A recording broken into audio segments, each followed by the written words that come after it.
Okay, welcome everyone, and a good night of Shabbos as we were recording for the Shabbos table Noach very late this week, as I wasn't feeling so well this week, and we thank the Reuben family that continues to so magnanimously make this year possible, which is viewed by hundreds and hundreds of people on anytime on Kololoshin, on Torah Communications Network, on Facebook and YouTube, and by our Zoomers and many other places that I don't even know. So thank you. And the Reuben family asks us to be mispal, that they should have a ben zacher, and of course to have atzlach and ruchnius and gashmias. So in this week's parsha, after the flood, the Rebbeinu Shalom again gives a bracha of pruruvu, that people should be fruitful, multiply, and fill the land. In regard to the mitzvah of having children, the Tufli Abiyu brings that a very, very serious and sad shaila came to Rav Zilberstein. What happened was a not religious couple had a very tiny baby. And today they made more strides with these babies that are under a pound. But at that time, the baby was lacking oxygen. And the only choice they had is to infuse it with oxygen, with its small form would cause certain blindness and very likely alter brain functions. So the choice is just to leave things go and the baby would die, or to do it and cause the baby all of these serious malfunctions. The parents, who aren't religious, opted with Sheva al Tasa, to do nothing. However, the doctor, who was a religious man, disregarded their desire and went to Rav Zilberstein to ask a shayla.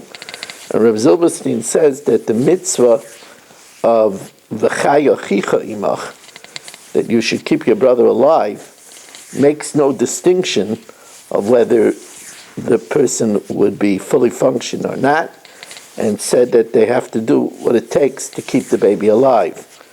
And Rav Zilberstein then added, and as an explanation to the parents, to make it more understandable, he should tell them the Sefer Hasidim.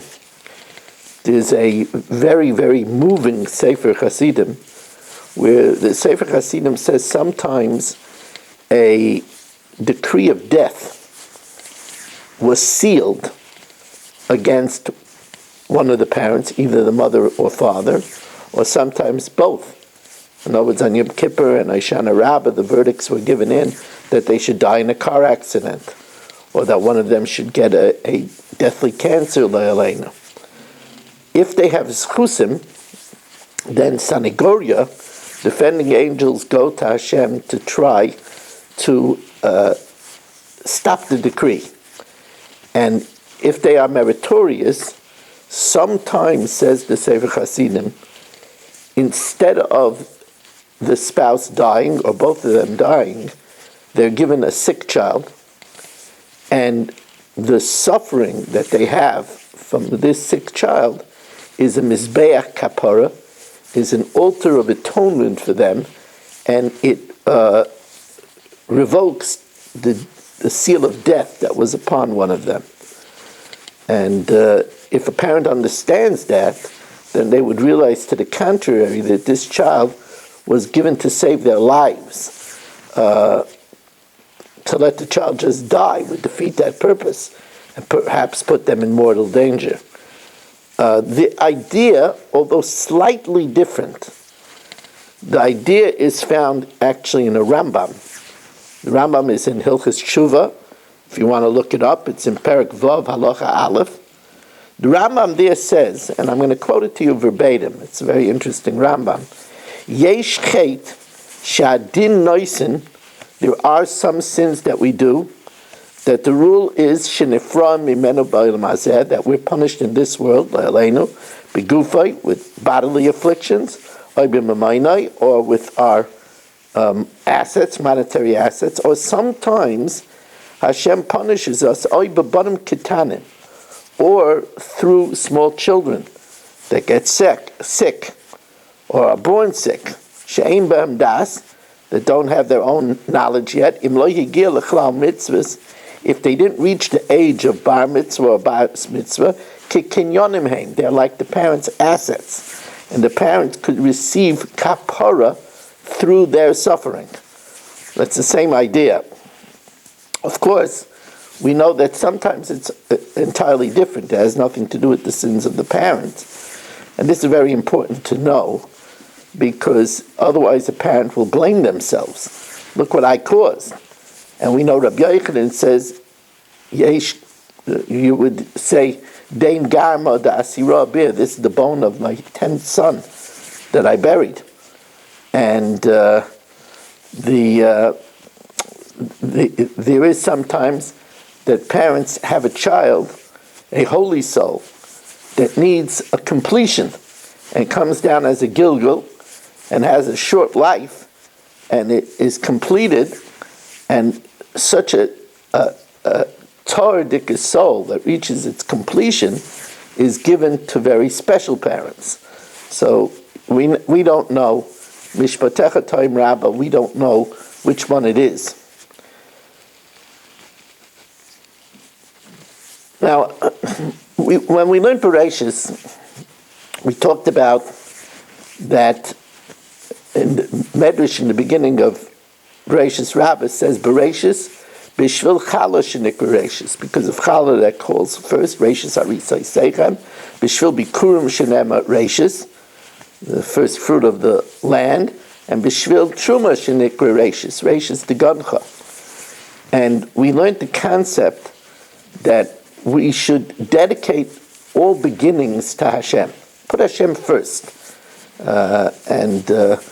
That's the idea of Moida Ani, starting the morning off with Moida Ani Fanechem El Chaim Kaim, Sherzar to be Nishmasi, Bechemla, pausing between Bechemla and Rabbah Emunasecha, because it's not Bechemla Rabbah, because then Emunasecha would be hanging there, but Bechemla Rabbah with great compassion, Bechemla with compassion, Rabbah Emunasecha, great is your faith, both great is your faithfulness, that we never worried that you won't give us back our life, and Rabba Menasecha, great is your faith in us, that you return us our life, and that you figure we're going to do even better. And that's the idea, for example, if a person buys a home, so they try to make a Chanukas Habayis and start off by learning Torah. They say a story with Reb Chaim Kanievsky that he had a cataract surgery, and when they took off the bandage and they wanted to see how he saw it, they brought him a newspaper, and he put aside the newspaper and he said, "Bring me a Gemara. I want to be mechanech my new eye with a Gemara, with something holy." Right? All rashis is to Hashem. And that's why in this week's Pasha, when it says, Vayochel Noach Ichva Adama Vayita Kerem. Now the word Vayochel has two meanings. That Noach started, the first thing that he planted was a vineyard, and also means Vayochel, that he made himself chulin, he made himself profane, because of course by starting with wine, especially according to Mandiyama, that it was a grape that was the fruit that brought death to mankind. He shouldn't have started with such a fruit. He should have started with something else. And of course, the result is that it led to his intoxication, and he uncovered himself. And then Chum did a dastardly thing. Either he committed molestation or he castrated Noach. But it all started from making a bad start. Now, we understand Noach's motivation. If you're going to a boat and you leave a world that's teeming with giants and dinosaurs and life all around you, and you come out of the boat and there's nothing. Even the 3 tvachim of the topsoil is gone, and it's quiet, and a person really needs, an antidepressant. And, the purpose of wine, it says that wine is tnu yayin la'oived, give wine to somebody who sees perishing. V'sheicher l'morei nefesh, to one who's bitter of soul. So we understand it. But Noach should have been more than that, and she should have known that when you start with something of kedusha, and not something dangerous. This is in life. This is a very big thing. That's why when Bachrim have a new zman, they have to start strong, kol ascholos koshes, and whatever we break in, we should break in with kedusha. They say b'derech tzachos, a real drush. It says vati reishis mamlachtoi bavel. So they say this is another reishis. Vati reishis mamlachtoi. In the beginning of the day, when you're mamlech the Rebbeinu Shalom on you, every day we're mamlech Hashem as our king, right? Vati reishis mamlachtoi bavel. The best thing to do is bavel, is to learn Talmud Bavli, is to learn Shas. Many people, before they daven, like the Manchester Rosh Shiva, before davening, always he would learn Gemara Brachas. And the great Rebbes would say that learning a daf is like a mikveh tara. And so your rashis of your mamlech, the Rebbeinu Shalom on you, is bavel, is to learn some Talmud Bavli, is to learn some Gemara. We know, when we learn the story of the Teva, we know that the Teva was a miracle boat. I mean, really a miracle boat. It was a boat of never before or after was there ever such a boat. Truth of the matter is was more similar to a submarine than a boat. I mean, it wasn't open, it was sealed, right? It was hermetically sealed. Babayis ubechutz b'kaifer. It was coated. You remember the waters were dangerous, they were full of sulfur, they were boiling, so it was coated, and according to some it didn't even have a window. The tzoya was a precious gem, right? So it was hermetically sealed. So if it was hermetically sealed, how did they breathe?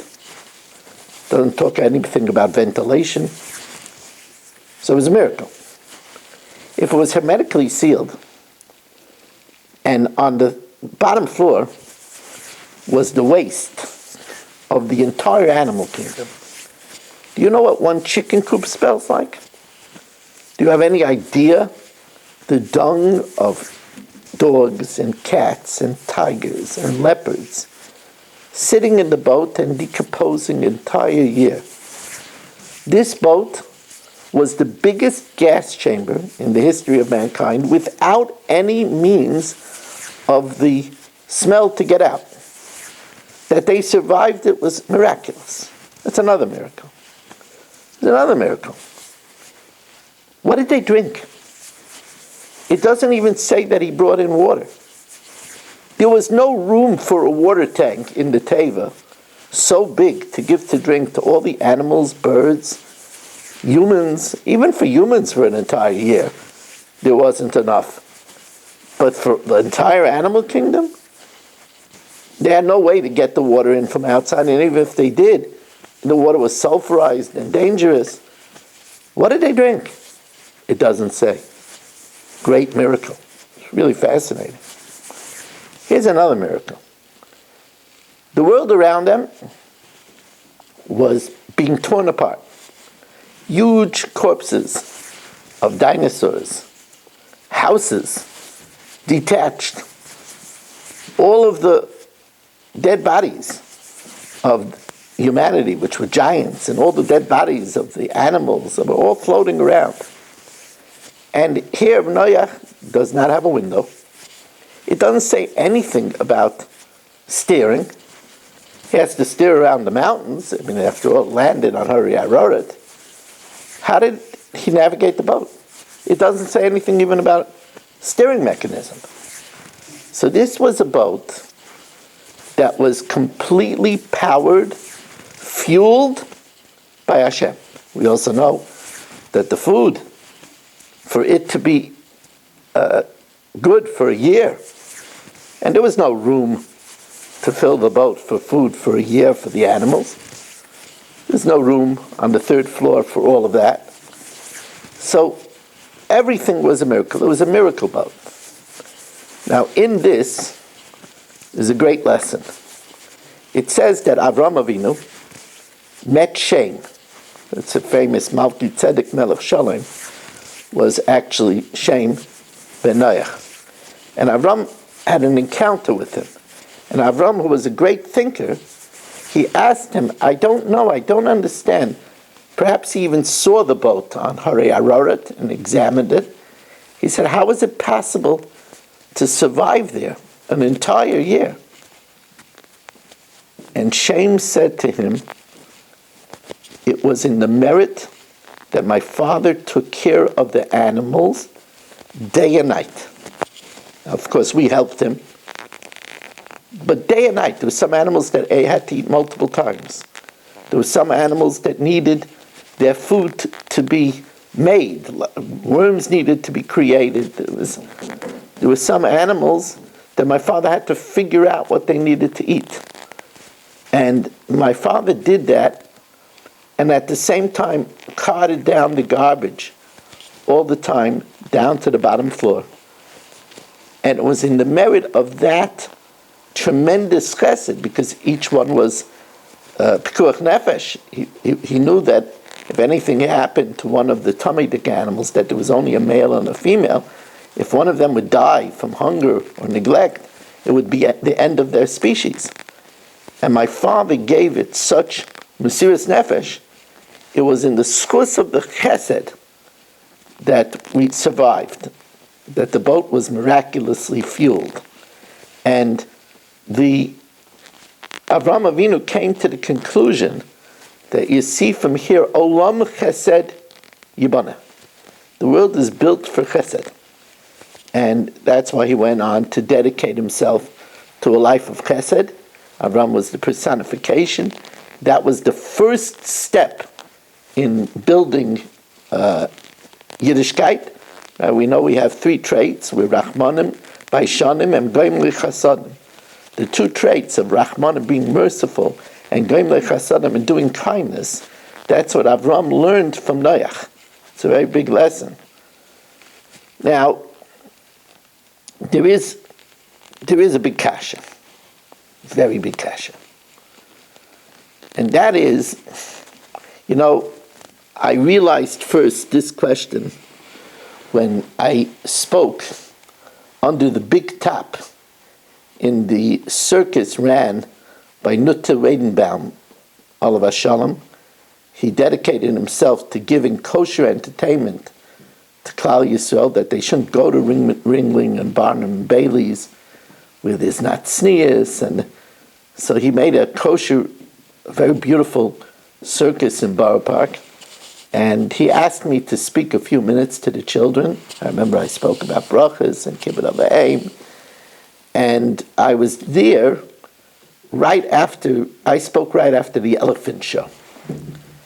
And the elephants performed, and one of them had an accident and went to the bathroom. Now, when an elephant goes to the bathroom, I remember 4 Mexicans came out with shovels and buckets and scooped it up to clean up the ring. It's a big job. And it made me realize the job that Noach had every day to clean up the feces of the tigers and the hippopotamuses and the elephants and the bears and the tigers and the zebras and the rhinoceroses. It was a huge job. And the obvious question is why was it necessary? The food was miraculous, right? It wasn't enough. You couldn't put enough food for a whole year for all these animals, so the food was miraculous. That it didn't spoil over a year was also miraculous. So since it was through and through miraculous, like the man, so then why didn't Hashem make it that it should be nivla be'evarim, that it should be absorbed in the bodies, and that Noach shouldn't have all this work to cart all of this waste down to the bottom floor, especially since it necessitated another miracle, and that is that the smell in this hermetically sealed teva shouldn't be a gas chamber. So once there had to be such miracles anyway, so then just make a miracle that the food should be nivla beivarim and they shouldn't have to go to the bathroom. Why put Noach through this job of scooping up all of these feces and bringing it down every day? Remember, I told you even just the elephant's poop needed 4 Mexicans to shovel it up. Why did the Rabbi Nisham do that? So I have a suggestion. And we know that during the flood, even the 3 tfachim, the first 3 tfachim of topsoil, was wiped away. Because the planting was all chamas. It was all corruption. They stole. Everything that they had, they stole. And they planted the land with stolen merchandise. So Hashem had to wipe that all away. So now when Noach came out of the teva, he had to refertilize the earth. And therefore Hashem wanted him to fertilize the earth with the zevel, with the waste that was a byproduct of chesed. Avram Avinu staying up day and night and righteously feeding the animals. Mamish, we said certain animals had to be fed multiple times through the day, through the night. His father, the Shem testified, his father hardly slept. He had to figure out what certain animals ate. He had to do a process of elimination. Certain animals he had to manufacture worms in order to give it to them. And therefore the tsoya was a complete byproduct of chesed. And Hashem wanted him to take that zevel is of course fertilizer. Hashem wanted him to take that zevel and fertilize the earth. That's the meaning of Olam Chesed Yibana, and that's why Hashem put him through this tremendous task.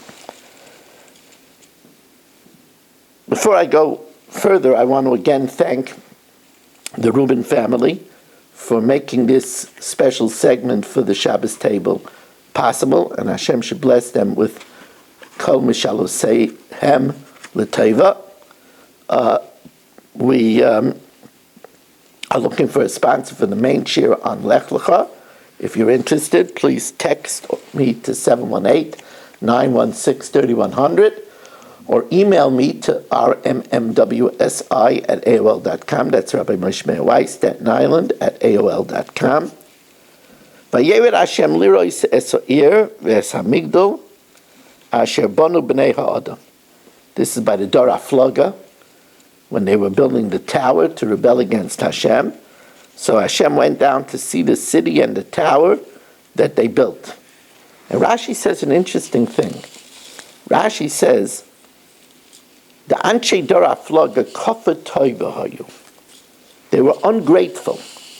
Limrod b'mi shehishpi'eim toiva, to rebel against Hashem, who showered with them, to them goodness, umalteim min hamabel, and saved them from the mabel. What's the obvious question? What do you mean save them from the mabel? They were born after the mabel. They weren't saved from the mabel. What does Rashi mean that they were ungrateful when they were saved from the mabel? The answer is, they all knew the story of the boat. They saw the boat on Mount Ararat. And they knew that their ancestor Noach was saved by a series of miracles. A boat that had no navigation, a boat that was hermetically sealed, had no air, a boat that had no source of water, there was no water tower, a boat that had food that they brought in, and that food miraculously lasted a year. They know that Hashem saved their ancestor with a series of spectacular miracles. And if not, the world would have came to an end and they wouldn't have been born. And for that, they had to have Hakaras HaTov. This is an important lesson. It's the same lesson that we say by the Bikurim. By the Bikurim we say, giving thanks when we bring the first fruits, Arami Ovid Avi, Lavan, and many say Lavan was Bilam, tried to destroy our people. Whether it was Lavan who, together with Besuel, tried to poison Eliezer, and then Yitzhak would have never been able to marry because he would have never known who his wife was. There wouldn't be a Klal Yisrael. Whether it's Lavan, if Hashem didn't tell him, don't do from good or bad, he would have tried to destroy Yaakov and his family. But we're bringing our fruit from our farm and we're talking about Lavan. The answer is we have to be Makir Tov, because if Lavan would have wiped us out, we wouldn't be here. That's how our Kars HaTov works. It's the same thing. We have a Yom Tov of Pesach. What do we say? We tell the children their answer to Manishtana. If Hashem wouldn't have taken us out of Egypt, we would have sunk to the 50th degree of Tumah, and we would have been like an Arab. We would have been Mishabanim L'Parah B'Mitzrayim. And every day we have a Yom Tov thanking Hashem all the way back to those thousands of years ago. Now, just like we're Makir Tov for that, we certainly have to be Makir Tov for things that are in more of our more recent past. You know, when a person says at the end of the first bracha of Shemona Esrei, Baruch Atah Hashem Mogein Avram. So if it's a person that has Kavanah, so he says, blessed are you Hashem, Mogein Avram, who's a shield of Avram, who protected him from the Kivshan Eish. Was shield of Avram, who protected him when he went to rescue Lot. And he was victorious miraculously against the 4 kings and their mighty armies. That's the simple meaning of Mogein Avram. But you see, my father was in Auschwitz. And miraculously he survived Auschwitz and the death march. Most people didn't survive Auschwitz, and most people didn't survive the death march. So when I say Mogein Avram, I thank Hashem. I wouldn't be here if my father wasn't saved from Auschwitz. But there's another thing. I have a family tree. One line of the Weiss family traces itself back to those that came out with the Abarbanel from Spain. So if my ancestors wouldn't have survived the Inquisition, I wouldn't be here. So this is what we learn when it says that the people of the Dar HaFlaga were Kafri Toiv for being saved from the flood. They didn't go through the flood. But they knew that Noach was saved miraculously, and without that they wouldn't be here. In the same way, if you have parents or grandparents that are Holocaust survivors, you know, the odds are that they would die. It's high odds. 12,000 people were gassed a day in Auschwitz. Very high odds. If they survived, and you're a descendant, you have to be Makir Tov for that. Otherwise, we're considered a Kafri Tov. So thank you, Hashem, for our existence, and that through this bloody history of Yiddishkeit, our ancestors survived, that we should be here today. Once again, we want to thank the Rubin family, and thank you for joining us. Sorry the shir is being posted so late, but it's good throughout the week. And have a wonderful Shabbos.